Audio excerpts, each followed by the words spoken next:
This hour, the State Highway Patrol is trying to get under control what it is calling a riot situation in one of the cell blocks at the Southern Ohio Correctional Facility. That's a maximum security prison in Lucasville, about 15 miles north of Portsmouth. Now, what we know about this so far is a life flight medical helicopter has been sent to Lucasville, but right now authorities aren't saying much about injuries or how it started or exactly what's going on down there. Once again, we can tell you the State Highway Patrol is trying to contain what it's calling a riot situation, their words, in one of the cell blocks at the State Maximum Security Prison in Lucasville. And we're going to bring you updated information as it comes to us. And, of course, we'll have all the details tonight at 6 on 6 on Your Side.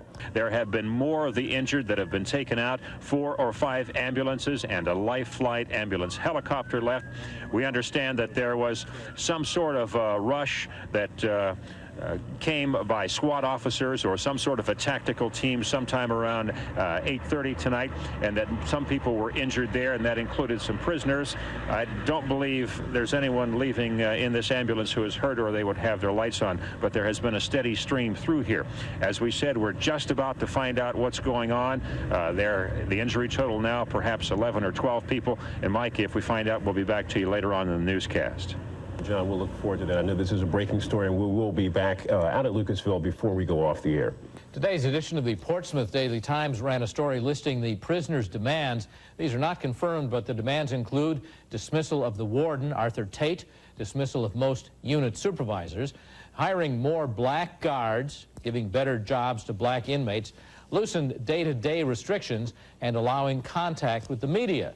The Daily Times cites anonymous sources, and state prison spokesman Mike Lee says he doesn't know anything about those demands except the one where the prisoners are demanding to speak to the media. Since day one, the prisoners have asked to have the FBI involved. Some FBI agents from the Columbus office are in Lucasville, but even though inmates have asked to talk to the FBI, agents have not gone into the prison. For now, they're only providing technical assistance. Columbus FBI Supervisor Dave Hanna says they do have expert negotiators there. And we now have the ability, if becomes necessary, to provide communications into anybody that would be conducting negotiations. FBI agents from Portsmouth, Cincinnati, and Columbus are on the grounds at Lucasville. Hanna says in standoffs like this, time is on the side of the negotiators. The union representing Ohio's prison guards is laying part of the blame for the riots squarely at the feet of prison officials. They say if more correctional officers had been on staff Sunday, the riot would not have happened so easily. Tonight, Mike Stevens explains the guard-to-inmate ratio. The Correctional Officers Union says too few guards on duty Easter Sunday made the riot more difficult to contain.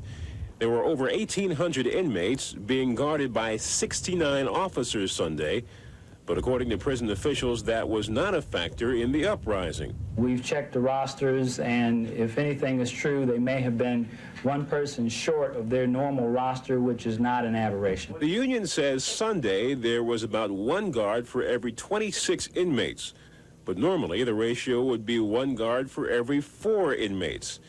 Still, the Corrections Department continues to downplay any significance. You can have a prison system with a ratio that would appear to be much more acceptable to people, and they could still have a situation similar to the one at SOCF, and in fact, that's been the case throughout the country. Normally, Lucasville has the best guard-to-inmate ratio in the state, but the state ratio is well below that of the average from other states. Mike Stevens, 6 on Your Side. Now we will give you a wrap-up in 2.5 minutes of what happened today. It starts with the 21-point agreement between the prisoners, the inmates, and the prison administration, and that was mediated by a Cleveland attorney named Nikki Schwartz, who has some background as an inmate advocate dealing with inmates.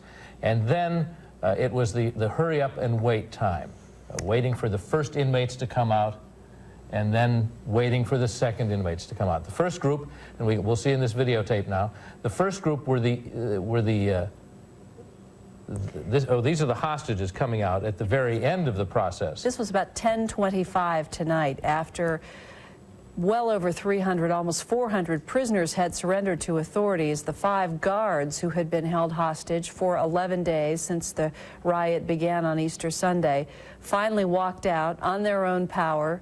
bandages around their heads, but that was the giveaway. That was the difference. They had bandages on their heads.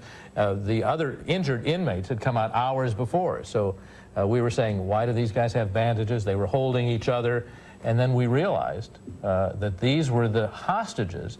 We were not expecting them for another hour at the earliest. Another big difference was these guys were getting pats on the back when they came out, and the inmates began filtering out to begin to surrender around 4 o'clock this afternoon. It was a pretty slow trickle, groups of 20, and there were believed to be 450 people in that cell block for the last 11 days. And the inmates had indicated, the leaders getting a pat on the back, had indicated that the hostages would be among the last out, their last sort of bit of insurance that the surrender would take place peacefully and that there would be no retaliation against the prisoners. The inmates carried white plastic garbage bags full of their personal possessions. They're literally moving out of one home, cell block L, into another, cell block K. And it was a long, slow process. The injured first, and then 20 at a time, as Deborah said. And then all of a sudden, at about 9 o'clock, 9:30, it started getting much faster, and they just were coming out in a constant stream. And it ended, as you saw, an hour later at 10:30, which is just about an hour and 10 minutes ago, hour and 30 minutes ago, with the release of the hostages. A good night in all. Yes, we'll of course have much more, the reunions of the hostages and their families, and some very difficult questions about what's left in that prison tonight. We'll see you tomorrow. Here's ABC News Nightline. Good night, everyone. 20 of the inmates will be brought out at a time. Of course, that is for security reasons. No other reason but that. But we are still waiting for that to happen. It has been quite some time since we've seen any activity here.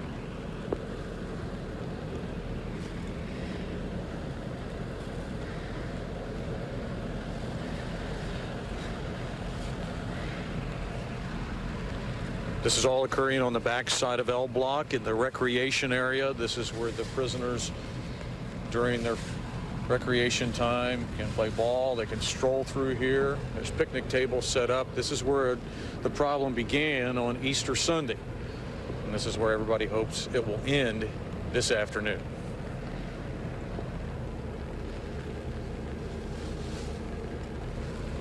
Once again, you're looking at a live picture of the Southern Ohio Correctional Facility in Lucasville, Ohio. The end of the siege at Lucasville. We are told that peaceful negotiations have been completed, and this is a processing part of the whole thing as the inmates come on out.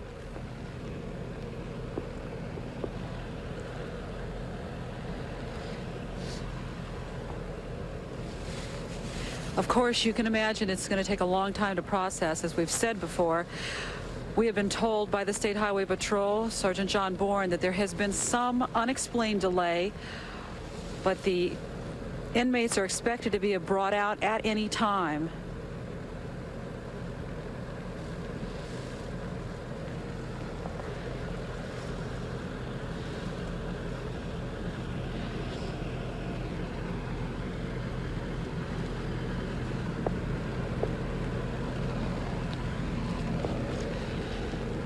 Could be that Nikki Schwartz re-entered the building and entered the block to see what the holdup was, because everybody seems to be at just don't know what was holding things up. We got the feeling that everything was going to start mighty soon, and it's been a bit of a delay. Last we saw 3 inmates, the leaders we believe, going inside with what looked like the plastic handcuff bracelets. Processing files and things like that have been set up and are ready to go here behind L Block on the southern side of the Southern Ohio Correctional Facility. You're looking at a live picture from Lucasville, Ohio. I'm Marty Peratt with Norma Rashid as we bring this to you live. It's part of what both sides wanted in the negotiation process. We've been asked to do this. The inmates are watching this. They've been equipped in their cells to see this. Also, we might add, right across the street on the opposite side of this facility, in a brand new high school that the kids really haven't had the chance to use yet, the families are waiting and hoping and praying to see the hostages released. We were hoping maybe they might come out really soon. We're told it may be toward the end of this process.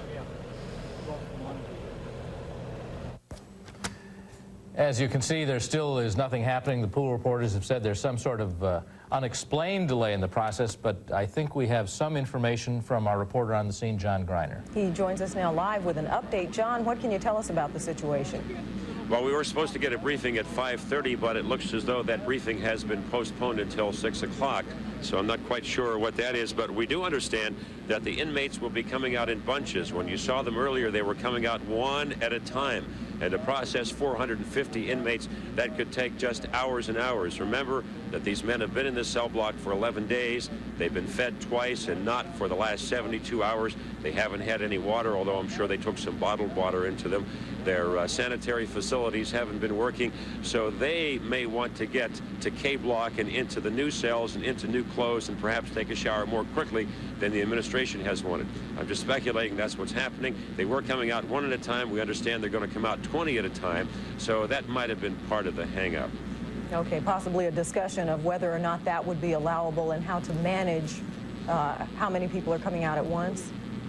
Yeah, it's raining and it's very cold here, and that also could have something to do with the men standing out there. They don't want them standing out there for 5 or 6 hours. They want to get this over a little more quickly than first anticipated. And as we mentioned a little while ago, John, the temperature now is in the low 30s or the low 40s rather, or high 30s, and Chad just told me it's going down to the low 30s tonight, so the sooner the better for getting everything wrapped up, or everybody's going to be very cold and very uncomfortable. Yeah, remember they put lights up in the prison the other day, but I'm not sure that the lights, the temporary lights, were put up where they are right now. They were put up, I believe, in another section a little bit removed from that. So they also might want to get this over before it gets dark, and at this rate, processing one at a time, they might not be able to. Have they turned the electricity back on, John? Do you know whether they would even be able to use any of the lights inside? I can't tell you. I really don't know. So when do you expect the first group of 20 or so to come out? That's difficult to say. Since they have a briefing set for 6 o'clock, my guess would be that it's not going to be for the next 15 or 20 minutes. They probably will come out and say it has resumed again. That's what I'm guessing. Let's hope it's sometime soon. Well, John, let's hope they have a briefing. They've canceled or postponed so many over the last 11 days. Let's hope they tell us what they're going to do and then that they do it. Yeah, that would be nice. Although, as I said before, this has gone on for 11 days, and I don't know why we would have such high hopes that it's going to end in the next hour, and we're going to be here a while. Well, we saw Nikki Schwartz running on the inside of the yard, and when a Cleveland attorney runs, it's got to be for something, if not political office, but I don't know about Nikki Schwartz. I think he's trying to expedite things. I think everybody's really tired of this. I bet. Yeah. Thank you very much, John Greiner, reporting live once again from Lucasville. And the best thing of all, of course, that this apparently is a peaceful end to this 11-day standoff at the prison. 450 inmates had been holed up in there, holding 5 guards hostage. That apparently is now coming to an end, however gradually, and the inmates are now surrendering. Okay, we'll go back.